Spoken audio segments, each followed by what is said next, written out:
네, 출발 징수와이드 2부 순서 시작하겠습니다. KT올레 IPTV로도 저희와 함께 하실 수 있습니다. 자, 오늘 출발 징수와이드 2부에서는요, 1900선을 다시 깨고 지금 내려앉았죠. 1896.91포인트입니다. 이런 상황에서 오후장은 과연 어떻게 대비를 해야 될는지 그 점에 대해서 집중적으로 고민을 하겠습니다. 자, 오늘 준비한 내용들입니다. 김동섭의 마켓포인트에서는 IM투자증권 김동섭 이사와 함께 미국과 유럽의 주요 경제 지표인 실업률에 대한 자세한 분석과 이에 따른 시장 영향을 분석하고요. 네, 신한 PWM 압구정센터 박재민 PB팀장과 함께 수급으로 보는 시장도 준비되어 있습니다. 이슈 정복하기 한종호 주식운용팀장과 함께 향후 외국인 수급 흐름에 대한 전망과 과거 다우지수 속에 숨겨진 비밀은 어떤 내용들이 있는지 알아보고요. SM플러스 최병곤 전문위원과 함께하는 오늘장 키포인트에서는 오전장의 핵심 흐름을 통해서 오후장을 대비할 키포인트는 어떤 것들이 있는지 전망합니다. 네, 시황센터를 연결하겠습니다. 김혜영 캐스터입니다. 네, 시황센터 김혜영입니다. 전일 코스피 지수는 기간의 러브콜이 강하게 유입이 되면서 1910선을 회복하는 모습이었는데요. 허리케인 샌디의 여파로 뉴욕 증시가 이틀 만에 개장한 가운데 지지부진한 흐름을 보이며 혼조세 속에 장을 마쳤습니다. 11월 첫 거래일인 오늘 코스피 지수는 약 보합권에서 장을 출발했는데요. 현재는 낙폭을 조금 더 키웠습니다. 0.81% 빠지면서 1896선에서 거래되는 모습입니다. 이어서 수급 상황 살펴보겠습니다. 전일에는 이 강한 매수세를 보이면서 지수의 상승을 이끌어줬던 견인, 기관, 오늘은 외국인과 함께 동반 매도세를 나타내면서 지수의 하락을 부추기고 있는데요. 오늘은 개인만이 800억 원 이상의 순매수세를 보이면서 지수의 추가적인 하락을 막고 있습니다. 이어서 코스닥 지수 살펴보겠습니다. 전일 코스닥 지수는 이틀째 오름세를 보이면서 510선에 바짝 다가서는 모습이었습니다. 오늘 코스닥 지수 상승으로 장을 출발했지만 장 초반 이내 하락 반전하는 모습을 보였는데요. 현재는 0.24% 떨어지면서 507선에서 거래되고 있습니다. 이어서 수급 상황 살펴보겠습니다. 오늘 기관과 개인이 동반 매수세를 나타내고 있습니다. 기관은 소폭이나마 매수 우위를 나타내고 있고요. 오늘 외국인이 156억 원의 매도 우위를 나타내는 모습입니다. 이어서 환율 살펴보겠습니다. 전일 환율은 새로이 연저점을 경신하며 하락 마감했습니다.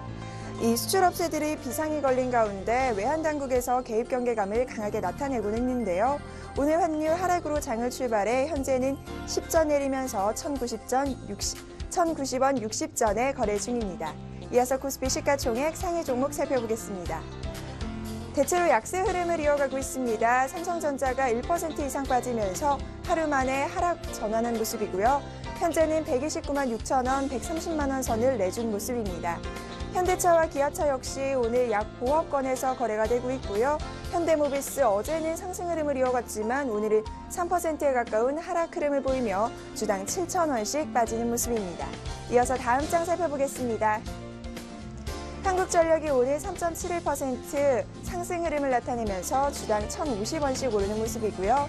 신한지주는 2% 이상의 하락 흐름, SK하이닉스는 어제에 이어 오늘도 상승 흐름을 달리며 현재 강보합권에서 거래 중입니다. 이어서 코스닥 시가총액 상위 종목 살펴보겠습니다. 대장주의 셀트리온은 보합권이고요. 파라다이스가 오늘은 2% 이상의 상승 흐름으로 18,750원에 거래 중입니다. CJ 오쇼핑도 오늘 2%의 상승 흐름을 보이며 주당 5,700원씩 오르는 모습이고요. SM과 서울반도체 역시 강보합권에서 거래 중입니다. 다음 장 살펴보겠습니다.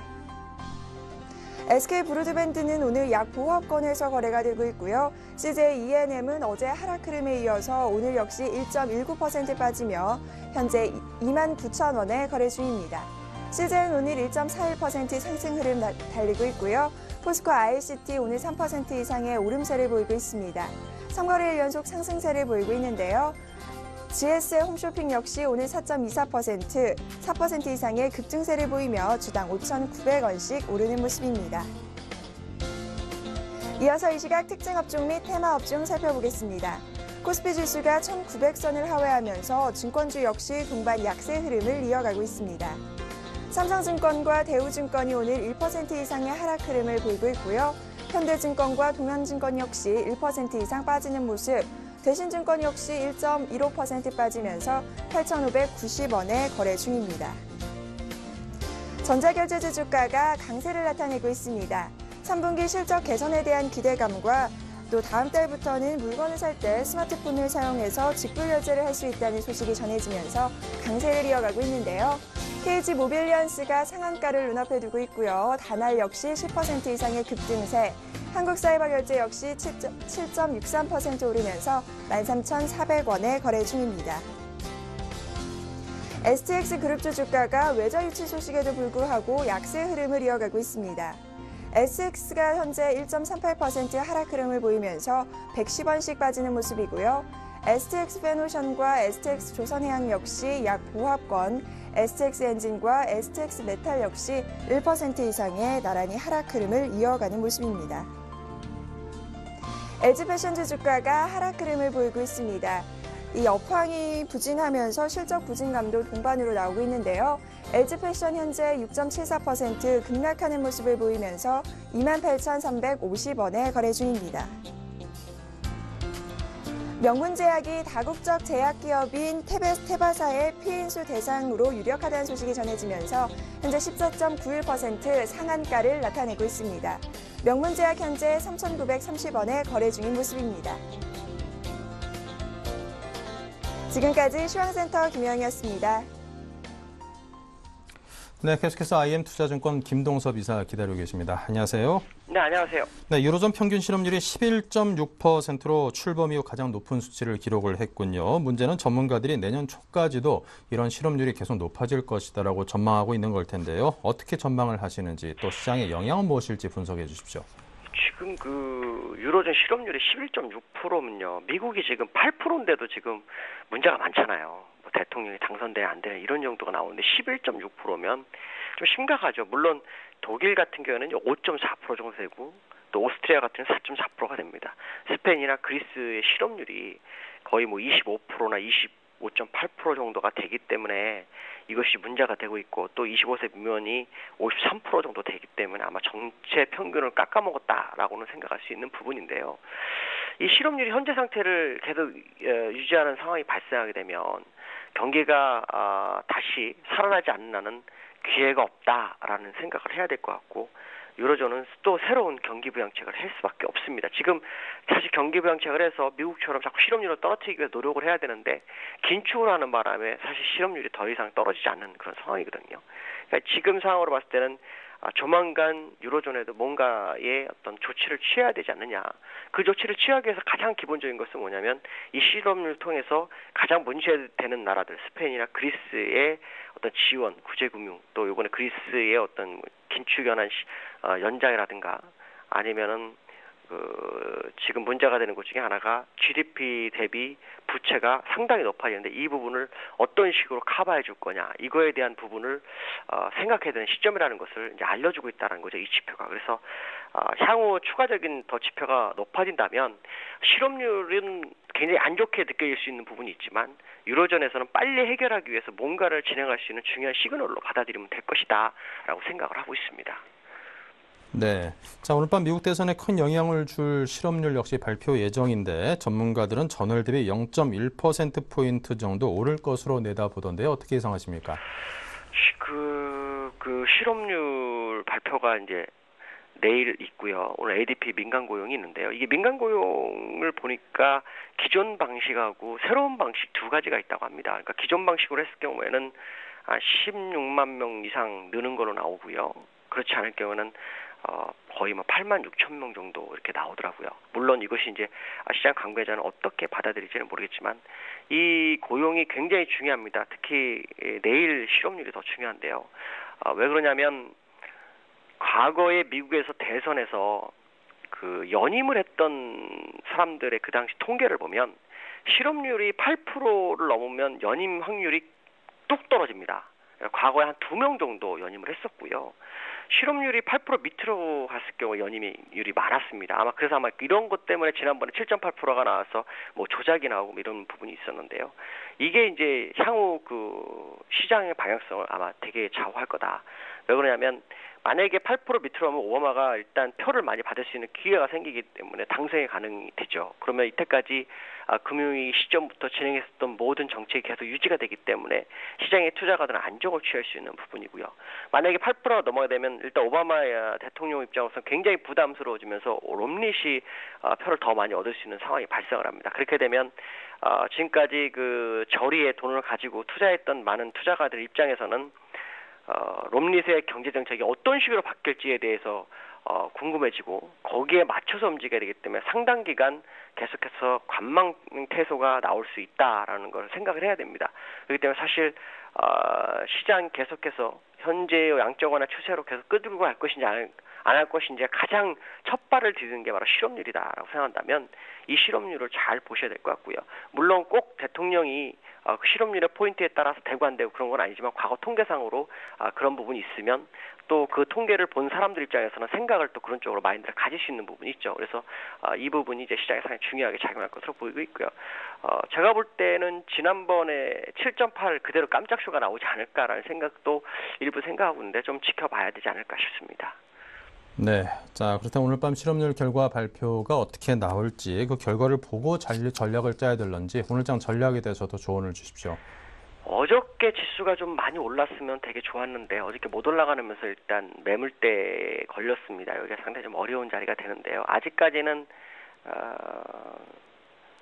물량을 뭐 완전히 줄여라 뭐 이런 말씀은 못 드립니다. 다만 제가 말씀드릴 수 있는 것은 일단 하루 이틀 실업률을 보시고 그다음에 11월 6일 오바마 대통령의 모습을 보면서 향후 방향성을 정하는 게 좋을 것 같고요. 오늘 같은 경우에는 지금 왜 이렇게 많이 빠지는지에 대해서 모르겠습니다. 어저께 미국이 상승하다 실패했기 때문에 그 실망감인지 아니면 어저께 말한 것처럼 ADP 민간 고용이나 이런 것들이 어저께 나온 자료에 의하면 약간 그 산정 방법이 달라서 문제가 될 수 있는 부분이 있다는 것 때문에 그거에 대한 두려움 때문에 미리 주가를 파는 건지 물량을 던지는 건지는 모르겠습니다만 제가 볼 때는 너무 과민한 반응이 보이고 있다라고 보여지고 있고요. 지금 보시면 외국인은 한 130억밖에 매도를 안 하고 있습니다. 그렇다면 외국인들이 추세적으로 매수를 하는지 특히 우리나라 시장이 퍼가 8 이하에서는 외국인들이 매수를 하는 경우가 많았습니다. 지금이 딱 그 위치라고 본다면 지금 주가의 하락을 이해할 수 없다. 그러면 오후에 주가가 되돌리는 점 확인하셔야 될 것 같고요. 그 다음에 지금 중국장 10시 25분에 하죠. 중국장의 모습을 좀 확인하시면서 시장 접근하시면 될 것 같습니다. 네, 자 지금까지 IM투자증권 김동섭 이사의 조언이었습니다. 감사합니다. 네, 감사합니다. 네, 다음은 신한 PWM 압구정센터의 박재민 PB팀장입니다. 안녕하십니까? 네, 안녕하세요. 네, 시장의 흐름과 주체별 수급상이 현재 어떻습니까? 네, 어제 윈드드레싱은 일단은 잘 파셨는지 모르겠습니다. 사실 올라올 때 최근에 현금점 좀 확보하라고 계속 말씀을 드리고 있는데요. 오늘 어쨌든 어제 윈드드레싱 효과가 하루 만에 꺼진다 이렇게 보시면 되겠습니다. 일단 수급 상황은 안 좋습니다. 어제 2천억이 들어왔던 기관이 오늘 아침부터 700억을 팔고 있고요. 물론 그 물량을 국가지자체 우정국사업부가 어제 300억이 좀 넘게 매수가 들어왔는데요. 오늘 555억 원 결국 기간의 매물은 거의 국가 물량 그리고 어저께 사실 윈도드레싱 효과로 투신이 샀는데요. 투신권에서 산 물량이 그렇게 어제 많지 않았는데 오늘 벌써 아침부터 300억이 이제 빠지고 있습니다. 최근에 어쨌든 1900선 밑에서는 주식형 펀드 매수가 들어오기 때문에 그렇게 투신권의 매도를 겁낼 필요 없다 이런 뉴스들이 나오는데 겁낼 게 아니라 매수가 들어와도 주식형 자금이 얼마가 들어오는지가 상당히 중요한데요. 얼마 안 들어옵니다. 자금적으로 봤었을 때는. 그리고 올라오면 투신은 계속 매도하려고 하고 있기 때문에 투신은 그렇게 지금 우호적인 세력이 아니라는 거 일단 말씀을 드리고 싶고요. 어쨌든 수급적인 상황은 그렇습니다. 외국인은 현물을 많이 팔지 않는데 이 현물 많이 파는 거에 대해서 많이 안 파는 거에 대해서 제가 최근에 계속 말씀을 드렸지만 그렇게 의미가 있는 게 아니다라고 말씀을 드렸습니다. 왜냐면은 현물은 파킹을 해놓고요. 좀 중장기적으로 외국인이 시각적으로 바라볼 수도 있는 거고요. 한 차이가 더 먹으려고 기다릴 수도 있는 거기 때문에 파생시장에서 어쨌든 극대화 수익을 올리려고 하는 게 지금 외국인입니다. 현물은 물리든지 안 물리든지 크게 상관 안 하고 있습니다. 어쨌든 우리나라의 파생시장 규모가 계속 세계 1위라고 말씀을 계속 강조해서 드리는 이유는 옵션 시장에서 양매도로 먹는 그 물량이 한 달 주식은 뭡니까? 좀 길게 보면 대형주는 6개월을 봐야 되고요. 파생시장은 한 달마다 옵니다. 옵션 시장은 만기는 선물은 3개월마다 오고요. 이 점을 좀 오늘 말씀을 이따가 좀 자세히 드리도록 하겠습니다. 개인이 간만에 좀 사는 모습인데요. 많이 삽니다. 888억 원. 코스닥 지수 3일 만에 이틀간 화요일 수요일 1,000억 원이 코스닥 지수 개인이 빠졌는데요.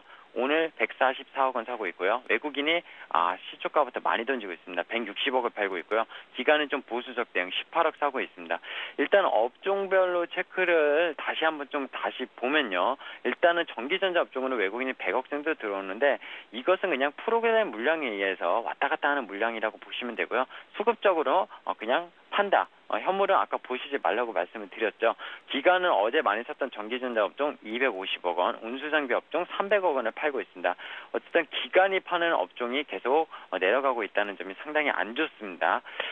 그리고 지금 어제 제약 업종이 사실 뭐 이스라엘 이제 제네력 최대 업체 아무래도 그 테바에서 국내 상장사 중에 1,000억 원대 되는 그 규모의 아무래도 M&A를 할 거다 이런 소식이 있지 않았습니까? 그래서 제약업종이 어제 4.8%나 올랐는데 오늘 제약업종이 보면은 그다지 또 세지 않은 모습이죠. 예, 결국에는 뭡니까? 의약품업종 단발성이었다는 거죠. 물론 이제 그 가시화가 되면서 그게 어느 기업이냐 그거는 분명히 호불호가 갈릴 겁니다. 그러면서 그런 투자는 필요하겠지만 전체적으로 제약업종을 다 이렇게 투기성으로 좀 단기적으로 투자하는 그런 행태는 상당히 옳지 않다. 이런 걸 좀 말씀을 드리고 싶습니다. 네, 자 그렇다면 오늘 기관과 외국인, 개인은 각각 어떤 속내를 갖고 지금 시장에 대응을 하고 있을까요? 네, 외국인은요.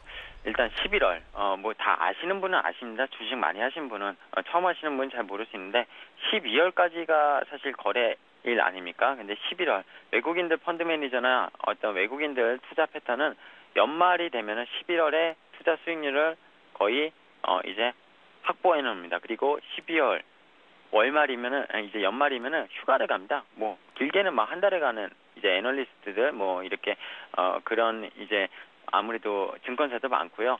거의 2주 이상 12월 거의 중순 이후부터 거래를 외국인이 적극적으로 안 한다 보시면 되는데요. 그 말씀을 드리는 게 연말 마감월입니다. 11월 첫 거래일인데요. 잘 마무리해야지 하면서 확실하게 오늘 하방을 보여주고 있습니다. 일단은 기본적으로 선물 옵션 전략 이제 만기일이 일주일밖에 안 남았는데요. 다음 주 목요일 그리고 다음 주 화요일 날 미국 대선이 있고 그리스의 어떤 그 투표가 있습니다. 그런데 밤사이 그런 잡음도 있었는데요. 결국에는 그런 포지션에 된 거 결국에 이번 물이 상방으로 턴을 못했기 때문에 저는 다음 주 일주일 앞두고서 하방으로 상당히 쏠릴 거라고 일단 보고 있는데 외국인이 그런 쪽에서 파생 플레이를 하고 있다는 거를 계속 좀 유심히 보셔야 될 것 같고요. 개인 올해 2달 남은 거 좀 만회 좀 해봐야 될 텐데 역으로 생각하면서 주식은 어쨌든 사고 팔고 하면서 많이 메우려고 하는데 이런 시장은 좀 참여 안 하시는 게 낫다고 최근에 지난주 목요일부터 좀 제가 전략을 바꿔서 말씀을 드렸는데 좀 적극적으로 안 사셨으면 좋겠습니다. 그리고 기간은 자금은 바닥이다. 아까 말씀드렸다시피 어떤 펀드 매수가 들어온다고는 하는데 그 규모가 상당히 미약합니다. 그렇기 때문에 자금은 없는 상태고요. 투신권은. 그리고 연기금이 시장을 받치지만 연기금을 적극적으로 사는 뭐 하루에 몇 천억씩 사는 그런 주체 세력은 아닙니다. 연말까지 얼마를 집행해야 되는 그 규모는 있지만 그걸 나눠서 그냥 시가총액 상위 종목들을 바스켓으로 담는 그런 수준일 뿐이기 때문에 결국에는 수익을 낼 수 없는 주체 세력이기 때문에 전부 다 좀 이렇게 제가 좀 속된 말로 뭐 한장하겠네 짜증난다 이런 말로 좀 빗대어서 말씀을 드리고자 합니다. 네, 자 오늘장 개인을 위한 투자 전략은요? 네, 일단은요 허리케인 얘기 잠깐 할게요. 샌디 영향 동부 지역 강타를 했는데 그리고 애플이 이제 임원을 개편을 한 뒤에 2% 가까운 하락을 보여줬습니다. 그러면서 나스닥 지수가 더 빠졌고 다우랑 S&P는 좀 약보합으로 끝났는데요. 뭐 가정용품 업체, 뭐 홈디포나 이런 거 그리고 자동차주, 자동차를 재구매할 것이다 이런 수요 때문에 수요가 증대될 것이다에 주식시장이 좀 반영되면서 그나마 주식시장이 약보합으로 끝났다고 보고 있습니다. 샌디의 영향으로 얼마만큼 피해를 볼 것인지 사실 아직 예측은 불가하다고 보고요. 한 일주일은 돼야지 정확한 규모를 알 수 있다고 저는 판단하는데 일단 추정치는 우리나라 원화 기준으로 50조 원이 넘을 예정입니다. 50조 원이면요. 이번에 버닝키가 한 달에 자산 매입 MBS를 얼마 하기로 했습니까? 하나 기준으로 한 40조 원입니다. 그보다 더 큰 수치고요. 사실 이게 2, 3일 만에 온 거 아닙니까? 이 50조 원이 넘는 그 피해 규모가. 그렇게 되면 어떻게 됩니까? 미국이 지금 주택 경기랑 어떤 소비 지표 회복세에 찬물을 끼얹은 거죠. 결국엔 11월 달, 12월 달, 지표들이 안 좋아질 겁니다. 뭐 연말 이제 아무래도 미국 같은 경우에는 또 이제 세일 기간 그런 것들이 좀 기다리고는 있지만 이것이 결국엔 발목을 잡을 것이라고 보고 있고요. 그게 결국 미국의 최근에 3분기 GDP가 예상보다 좋게 2%대로 나왔었는데 그 GDP를 최소 0.몇 %는 꺾을 수 있는 그런 피해이기 때문에 사실 미국 시장에 대한 어떤 또 불안감이 더 올 수 있는 거다 이렇게 말씀을 드리고요. 일정을 하나씩 오늘은 좀 말씀드리고자 합니다. 11월 6일이 뭡니까? 아까 말씀드렸지만 미국 대통령 선거 계속 제가 이거는 2주 전부터 이때까지는 좀 시장을 보는 게 필요하지 않겠냐 말씀을 드렸고요. 그리고 그리스가 지금 트로이카랑 뭐 합의를 했다고 하는데요. 사실 그리스 문제는 되게 웃긴 게 또 밤사이 파이낸셜 타임즈에서는 어떤 그 재정 감축 그 비율이 상당히 또 예상보다 높아졌다. 원래 170%를 예상했는데 190% 뭐 이렇게 됐습니다. GDP에. 그리고 2014년이 되면 그 200%가 넘을 것이다. 이러면은 상당히 더 예상보다 힘들어지기 때문에 그 트로이카가 합의를 했어도 유로존 재무장관회의가 11월 12일 날 있거든요. 이때 최종적으로 2년 연장을 해줄지 합의를 할지 또 그건 모른다는 거고요. 웃긴 거는 그리스가 도와주도 시원찮을판에 도와준다고 했는데도 그리스 의회에서 우리는 그렇게 못 살아 하면서 긴축안에 대해서 반대를 하고 있다는 거. 지금 반대파에서 사마리아 총리는 어쨌든 가겠다 하는데 그 반대 집권당 쪽에서는 반대를 하고 있다. 이런 게 뭡니까? 불협화음이죠. 내부적으로. 그러니까 외부에서 볼 때는 저 자식들은 진짜 도와주려고 하는데 어떻게 저럴 수가 있나. 완전 배째라 정책이네. 이거거든요. 그런 것들이 11월 6일 날 미국 대통령 선거랑 같이 몰려 있습니다. 그리고 11월 8일 중국 전인대가 있는데요. 중국이 11월 달에 정권 교체가 됩니다. 원자바오에 이어서 지금 부각되는 게 결국엔 시진핑 쪽인데요. 이쪽으로 대북 경기부 정책이 나오냐 안 나오냐는 쉽게는 안 나올 것 같습니다. 지금 정책 노선으로 봤었을 때. 이 얘기까지는 제가 오늘 자세하게 못 드릴 것 같고요. 시간적으로. 다음에 시간이 되면 중국 얘기 다시 한번 좀 해드리겠습니다. 그리고 아까 말씀드린 11월 10일 유로존 재무장관회의 이때 스페인과 그리스 트로이카 합의 연장 여부 이런 것들을 논의할 예정이고요. 마지막으로 11월 25일 스페인 카탈루냐 지방선거가 있습니다. 이것도 상당히 중요한데요. 이것도 나중에 좀 자세히 얘기를 드리겠습니다. 아직 시간적 여유가 있기 때문에. 결국 이 일정들을 제가 오늘 체크해드린 거는요. 11월 장세에 만만치 않은 대형 이벤트가 몰려 있다는 거고요. 아까 말씀드린 미국 허리케인 샌디 영향은 미국의 지표 단기적으로 영향은 분명히 끼칩니다. 장기적으로는 아니겠지만. 그래서 4분기에 대한 어떤 안 좋은 것들이 반영이 될 거고요. 그리고 이제 국내 시장을 넘어오겠습니다. 그러면은 국내 시장은 결국에 외부 변수 때문에 흔들릴 수밖에 없고 그 흔들림이 외국인의 선물 옵션, 파생 플레이, 즉 웹도둑 현상이 점점 심해질 수밖에 없다는 겁니다. 오늘도요. 아침부터 선물 1,000억을 샀다가 지금 2,000억을 팔고 있는데요. 결국엔 아침 대비 3,000억을 팔았습니다. 결국엔 선물 지수가 어제 대비 거의 3포인트 가까이 밀린 이유가 뭡니까? 아침에 개파락으로 시작을 했는데도 오늘 옵션이 풋옵션이 풀이가 안 붙었거든요. 많이 안 올랐었습니다. 그러면서 지금 풀이가 쫙 붙었습니다. 50%, 245풋이 50%, 60% 올랐는데 결국에는 외국인들이 옵션 쪽에서 또 싸게 매집을 하기 위한 전략이었고 오는 개인은 어떻게 됩니까? 콜옵션을 63억 사고 있습니다. 지난주 금요일날 찍었던 저점입니다. 사실 거의. 그렇기 때문에 여기서 또 반등하겠지 하는 심리인데요. 이렇게 되면 항상 거꾸로 갑니다. 저는 오늘이 바닥이 아니라고 생각이 들고요. 지수의 단기 방향은 하락 쪽이 계속 높다고 말씀을 드렸습니다. 그렇기 때문에 상당히 주의가 필요한 구간이다. 오늘 마지막으로 추가드리고 싶은 게 오늘 52조 최저가 찍은 거 종목 딱 말씀을 드리겠습니다. 삼성물산, 포스코, GS건설, 한라공조, 두산중공업, 두산인프로코어, 그리고 힐라코리아 내수주도 있는데요. 우리가 흔히 들어본 중대형주들입니다. 52조 신고가 찍었습니다. 물론 매일매일 52조 신고가 찍는 중대형주들이 속출을 하고 있습니다. 그리고 자동차가 확실하게 꺾였다는 걸 보여주고 있고요. 삼성전자는 130만 원대에서 행보는 하고 있지만 외국인들의 선물 옵션 플레이를 위한 종목일 뿐이지 시가총액 비중이 커서 이제 주도주는 아니라는 겁니다. 그런 시장은 어떻게 됩니까? 4분기 환율적인 면에서 수출주들 비상입니다. 이렇게 되면은 금방 1,050원 연말까지 갈 수도 있는 상황이기 때문에 오늘 한은에서 개입을 물론 한 것 같기는 합니다. 기본적으로 0.3원 오르고 있긴 한데 이렇게 되면은 국내는 미국과 중국이 경기가 좋아지는 지표랑은 다르게 흘러간다는 거. 디커플링 된다는 거고 4분기가 저도 생각과는 좀 예전 그 양적 완화라는 게 지금은 좀 통하지 않는다는 거. 왜냐하면 양적 완화는 돈이 우리나라 안전자산으로 쏠렸던 거지 주식자산으로 쏠리지 않았고 결국에는 이게 보호무역주의 이런 식으로 흘러가기 때문에 국내 시장은 점점 안 좋아지고 내년 전망은 더 안 좋습니다. 이렇게 되면은 사실 저도 아무런 얘기지만 이런 얘기 드리기 쉽지 않지만 주식 시장에 대해서는 당분간 손을 빼야 된다는 얘기입니다. 근데 기본적으로 11월 6일 이때 이후에 미국의 어떤 정책들 그런 게 바뀌면서 어떻게 변화가 될지 그리고 우리나라는 12월 대선 이후에 어떻게 정책 변화가 일어날지 좀 보고 판단해도 늦지 않을 거라고 생각이 들고 있습니다. 네, 오늘은 여기까지만 하겠습니다. 네, 자 지금까지 박재민 PB팀장과 함께 들어봤습니다. 감사합니다. 네, 감사합니다.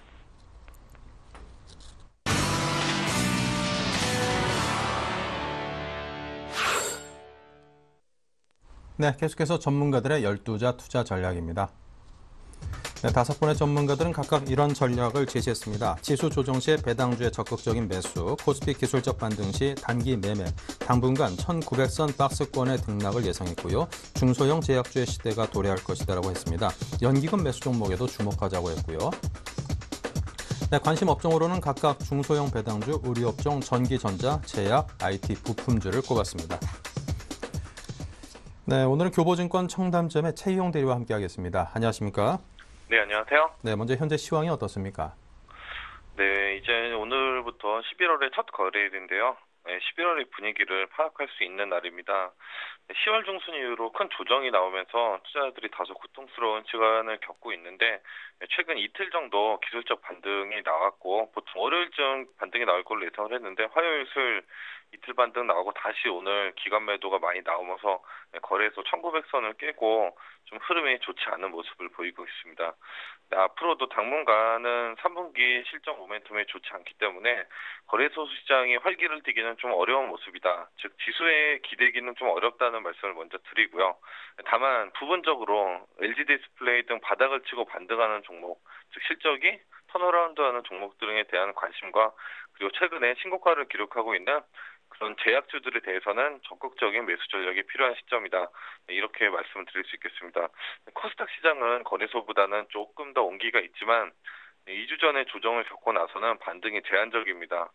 최근 들어서는 매수 에너지가 전체 업종이 아닌 일부 바이오와 제약주 쪽으로 쏠려 있는 그런 모습이고요. 역시 거래소처럼 이제 코스닥 지수 자체에 대한 그런 상승을 기대하기보단 수급과 호재 그리고 테마가 있는 개별 종목에 대한 트레이딩 전략으로 접근해야지 지속적인 지수 상승을 기대하고 바이앤홀딩 전략은 현재 장세에는 맞지 않는다. 예, 이렇게 요약을 할 수 있겠습니다.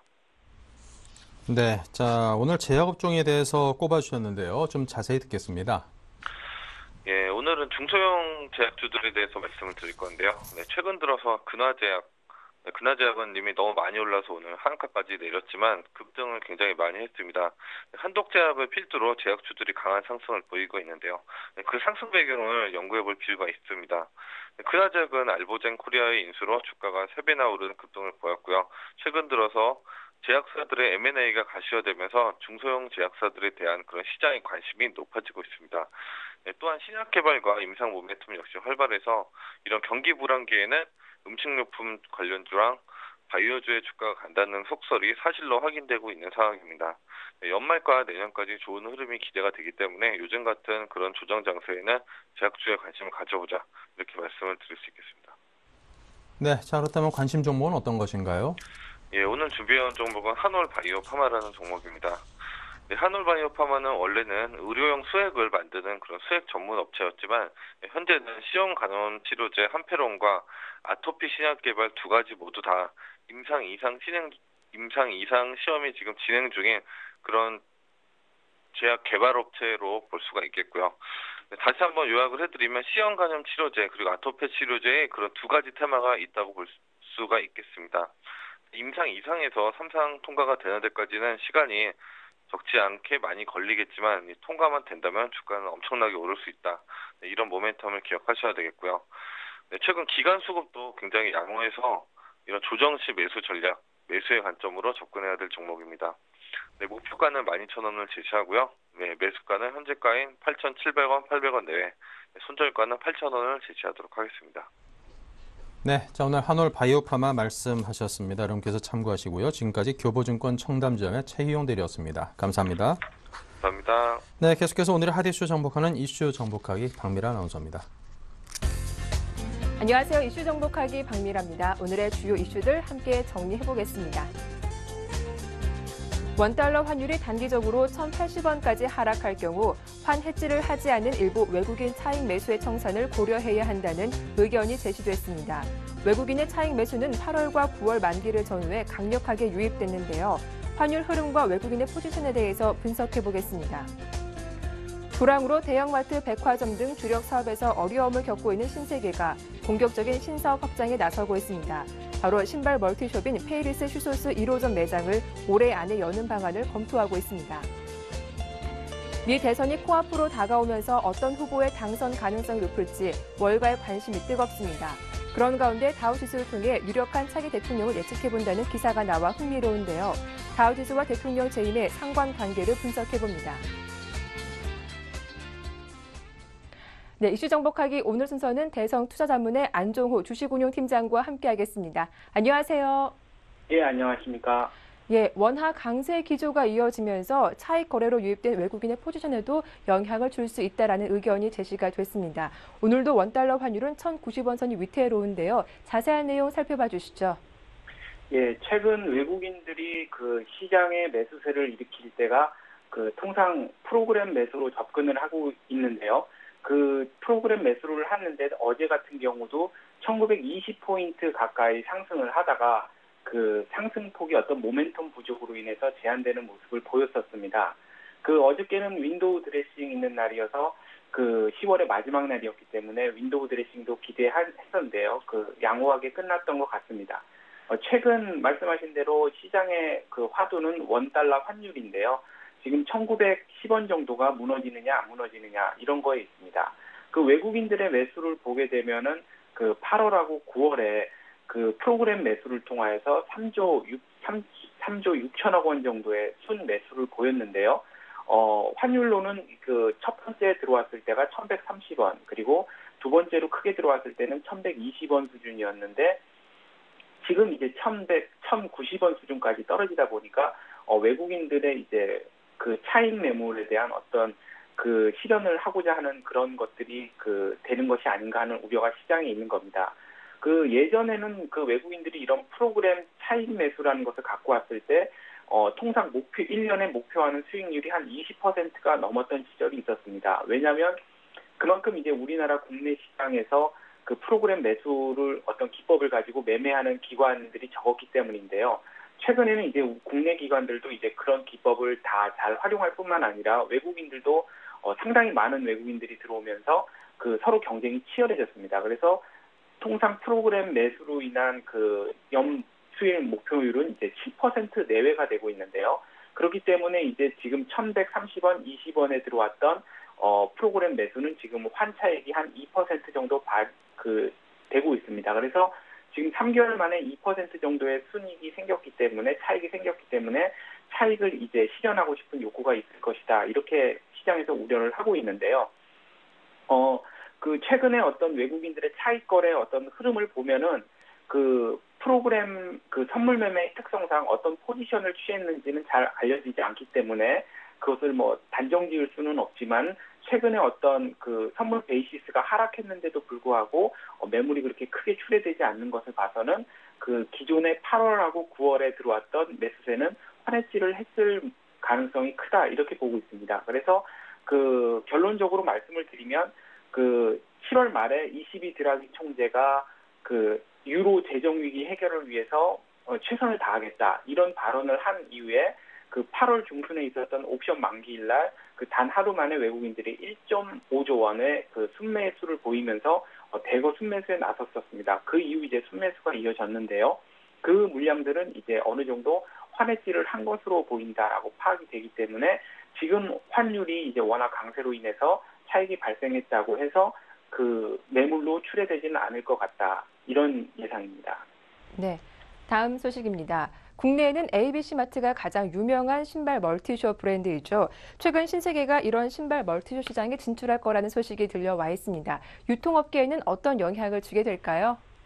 예, 그 신세계 사업에서 그 신발 멀티샵이라는 그 페이리스 슈소스라는 어떤 멀티샵을 연다고 그러는데요. 멀티샵이라는 것은 이제 신발 여러 가지 브랜드를 한 곳에 모아서 파는 겁니다.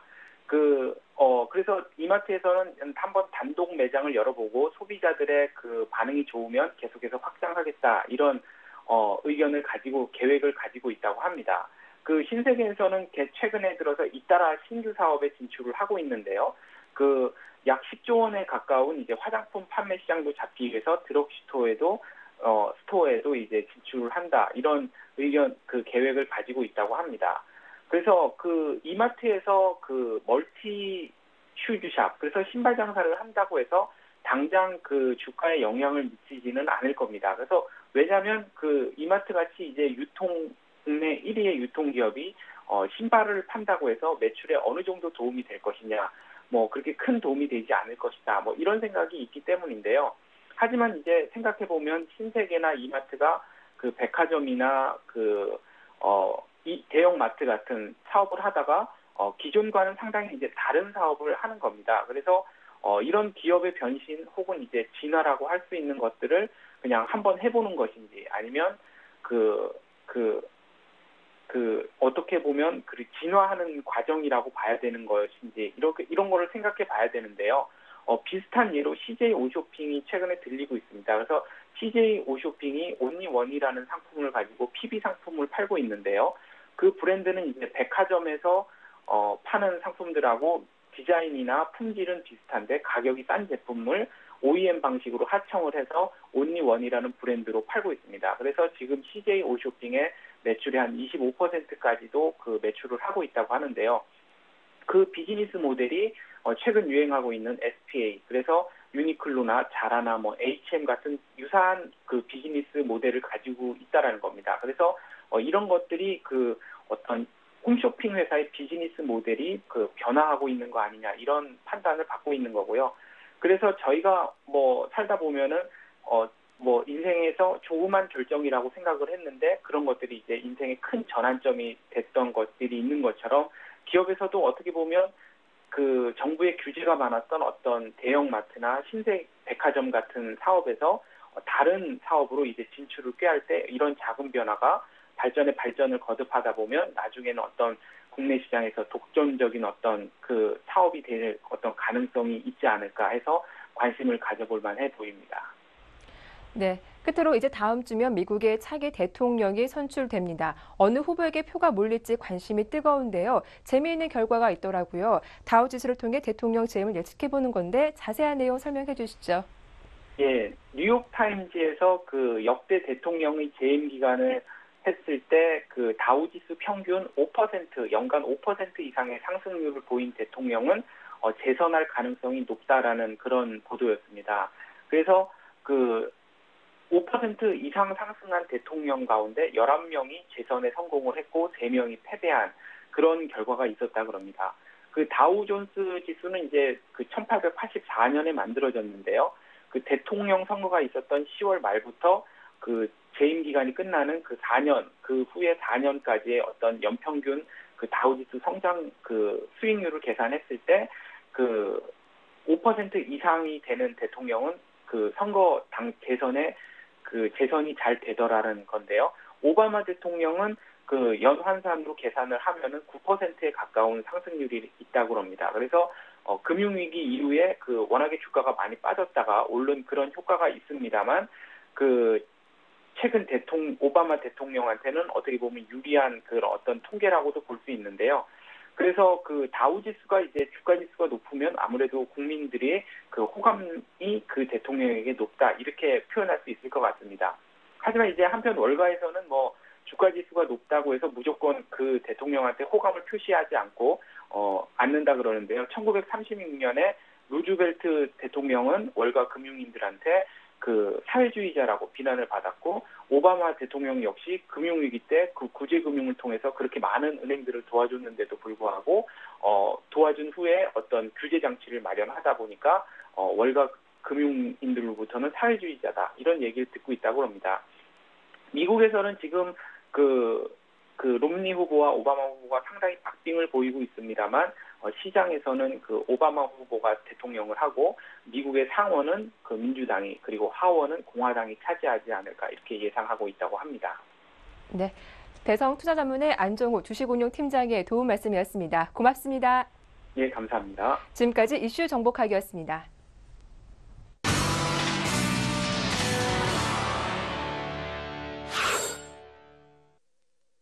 네, 오늘은 중국 증시 소식을 메리츠 종금증권 남성욱 대리와 이야기 나누겠습니다. 안녕하십니까? 예, 안녕하세요. 네, 중국 쪽 분위기는 어떻습니까? 일단은 그 PMI 발표됐습니다. 그래서 50.2, 10월달 거 50.2로 예상치에 부합하는 모습 보였고요. 일단 경기가 개선되는 움직임을 보인다는 소리긴 하지만 그 이 때문에 아직까지 뭐 부양책이 급할 건 없다 이런 게 이제 현지 분위기라고 볼 수가 있겠고요. 그 설사 부양책을 준비 중에 있다고 하더라도 11월 권력 이양 이후에나 이제 나올 것으로 이제 판단되는 부분입니다. 그리고 경기 자체적으로도 뭐 이렇게 나쁘지 않은 분위기가 나오고 있는데요. 그 첫 번째가 이제 부동산이라고 보실 수가 있겠습니다. 부동산 상장 기업들, 죄송합니다. 상장 기업들 보시게 되면 실적이 상당히 좋습니다. 그 상해증권부 통계에 의하면 이제 지난 30일 기준으로 해가지고 그 110개의 부동산 상장 기업이 올 9월까지 실적을 발표를 했고요. 총 매출이 2,626억 위안, 전년 동기 대비해서 19% 늘었습니다. 이 중에서 이제 91개사는 흑자 전환에 성공을 했고요. 매출과 순이익이 전년 대비해서 상당히 크게 증가하는 모습 보이고 있습니다. 망과라든가 보리, 초상, 금지그룹 등 이제 4대 기업이 올 9월까지 매출과 순이익이 작년 대비해서 이제 50% 20% 성장을 보이고 있는 부분이고요. 그 항상 그 미국 보시면서도 느끼시는 거지만 이제 경기가 회복되는가 부분은 이제 부동산 부분으로 체크하실 수가 있겠는데요. 왜냐하면 이제 그 소비자들이 실질적으로 자산이 늘어나고 있다는 소리가 될 수가 있기 때문에 부동산 부분 계속적으로 보실 필요가 있겠습니다. 그리고 소비 관련해서도 발표가 나왔는데요. 지난 29일 날 그 CPI 예측 보고서에서 그 올 10월 CPI는 전년 대비해서 1.7% 정도 내외 오르고 그 4사분기 및 올해 전체로는 각각 2.3%, 2.7% 상승할 것으로 전망을 하고 있습니다. 그 상무부 농업국 그리고 국가통계국의 통계에 의하면 그 10월 들어 이제 명절 연휴의 영향은 거의 이제 지나갔고 기온 호전하고 그밖에 그 채소 공급이 늘어나게 되면서 가격이 계속 떨어지고 있어서 이달에는 이제 식품 가격이 전월 대비해서 0.2%포인트 다소 하락할 것으로 예상을 하고 있습니다. 그리고 그 철도 관련돼서도 이제 그 착공 건수가 상당히 큰 폭으로 늘고 있다. 좋은 얘기들이 많이 오가고 있고요. 그리고 그 중국 기업 향후 이런 것들과 관련해서 이제 수익이 증가될 것이다. 그래서 전반적으로 경기가 회복세 분위기를 보이고 있다. 이런 식으로 얘기가 계속 나오고 있고요. 이 때문에 최근 들어서 이제 아시아 시장이 전체적으로 이제 상관관계가 비슷하게 흘러가고 있지만 유독 중국만은 이제 조금은 다른 움직임을 보이고 있습니다. 그래서 그 경기 회복에 대해서 상당히 무게를 갖고 있는 좀 긍정적인 시각을 유지하자라는 분석이 상당히 많았습니다. 네. 자, 이렇게 해서 메리츠 종금증권의 남성욱 대리께서 지금 중국 증시와 관련된 소식과 분석을 해주셨습니다. 감사합니다. 네, 감사합니다.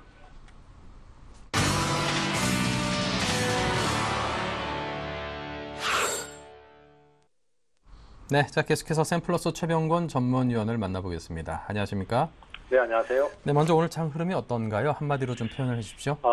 일단 뭐 상승의 다양성이 좀 필요한 시점이다라고 말씀드리고 싶습니다. 물론 뭐 지금 장 자체가 조정을 받고는 있습니다만은 그 어제 같은 경우에도 이제 종목들의 기술적 반등이라든지 또 상당히 좀 강한 흐름들이 나오긴 했습니다만은 종목이 상승하는 종목이 너무 한정적이에요. 그래서 상승이 돌고 좀 나와야지만 투자자들이 혜택을 좀 보고 또 상황이 개선될 수 있는데 오를 때는 몇몇 종목만 오르고 내릴 때는 전체가 다 내리는 형태가 되고 있는데 이런 것들이 빨리 좀 개선이 될 필요가 있다라고 판단을 하고 있습니다. 특히 그 공매도라든지 이런 대응들이 요즘 많이 문제가 되고 있기 때문에 수급에 따라서 주가가 너무 변동성이 심하다는 것도 역시 문제가 되기 때문에 이런 부분들을 좀 해소하는 뭐 그런 형태의 진행이 좀 나와야 되지 않겠나 이렇게 좀 말씀드리고 싶네요.